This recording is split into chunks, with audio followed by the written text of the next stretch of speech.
Karachi water board ने शहर में अगले 4 से 5 घंटों के बाद पानी की मामूल के मुताबिक फराहमी का दावा किया है। शहर में पानी की फराहमी बिजली के ब्रेकडाउन के बाइस मुतासिर हुई थी और अब ये बताया जा रहा है कि 4 से 5 घंटों में पानी की फराहमी मामूल पर आ जाएगी।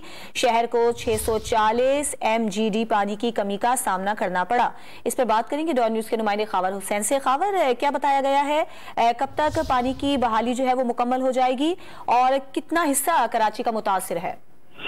जी धाबे जी पंपिंग स्टेशन जो और दीगर जो पंपिंग स्टेशन है वाटर बोर्ड के, उन पर सुबह 5:15 पर बिजली बहाल हुई थी और उसके बाद पंपिंग स्टेशन नॉर्मल होने के बाद शहर में पानी की सप्लाई शुरू की गई है।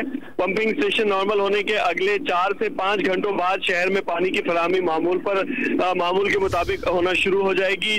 शहर को टोटल 640 MGD पानी की कमी का सामना है।